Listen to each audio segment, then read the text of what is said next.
பல கோடி ரூபாய் தன்னுடைய சொந்த காசை முதலீடா போட்டு இந்திய ராணுவத்துக்கே பெருமை தேடி தந்த ஒருத்தரோட பேர் வைப்பாங்கன்னு நான் கனவுல கூட நினைச்சு பார்க்கலங்க.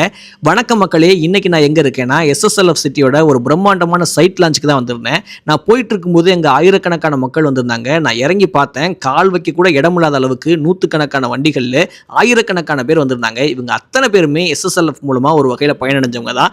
இதுல ஆண்கள், பெண்கள், மாற்றுத்திறனாளிகள்னு எந்த வித்தியாசமும் இல்லாம எல்லாருக்குமே வாழ்க்கையில வாழலான்ற தன்னம்பிக்கையை கொடுத்து இன்னைக்கு தொழிலதிபர்களா உருவாக்கிட்டு இருக்கக்கூடிய டாக்டர் ஜி சக்திவேல் அவர்கள் இந்த இடத்துக்கு மேஜர் முகுந்தன் நகர் அப்படின்னு பேர் வச்சிருந்தாங்க. இந்த இடம் எங்க இருக்குன்னு பாத்தீங்கன்னா, மேல்மருவத்தூர்ல இருந்து ஆவணிப்பூர் போற வழியில இருக்கக்கூடிய இருங்குழி ஊராட்சி மன்ற கட்டடத்துக்கு பக்கத்துல இருக்குங்க.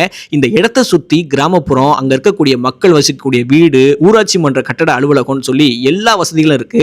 வருங்காலத்துல மிகப்பெரிய அளவுல பொருளாதாரத்துல உயரப்போற இந்த இடத்துல என்னென்ன சலுகைகள்லாம் இருக்குன்னு கேட்டு தெரிஞ்சுக்கிட்டு போட்டி போட்டு உனக்கு எனக்கு நம்ம மக்கள் வாங்கிட்டு இருந்தாங்க. இவ்வளவு பிரம்மாண்டமா ஆசையா நீங்க உருவாக்குன இந்த இடத்துக்கு உங்க பேரையோ உங்களுக்கு பிடிச்ச கடவுள் பேரையோ வச்சிருக்கலாமே அப்படின்னு நான் கேட்டதுக்கு அந்த நிறுவனத்தோட தலைவர் சொன்ன பதில் உண்மைக்குமே நெகிழ்ச்சியா இருந்துச்சுங்க. இந்த மண்ணுல நம்மலாம் குடும்பத்தோட சுதந்திரமா இருக்கோம்னா அதுக்கு ரொம்ப முக்கியமான காரணம் தன்னோட குடும்பத்தை கூட இங்க விட்டுட்டு எல்லையில நமக்கு பாதுகாப்பா இருக்கக்கூடிய அந்த ராணுவ வீரர்கள் தான். இந்திய மண்ணை பயமுறுத்தணும்னு நினைச்ச தீவிரவாதிகளை அழிச்சு இந்த மண்ணுக்காக உயிரையே கொடுத்த மேஜர் முகுந்தன் அவருடைய பேரை இந்த மண்ணுக்கு வச்சதுல நான் ரொம்பவே மகிழ்ச்சி அடைகிறேன்னு சொன்னாரு. இந்த பதில் உண்மைக்குமே நெகிழ்ச்சியா இருந்தது. உங்களுக்கும் ராணுவ வீரர்களை பிடிக்கும்னா யாரை பிடிக்கும், எதனால பிடிக்கும்னு மறக்காம கமெண்ட்ல சொல்லுங்க. நன்றி, வணக்கம்.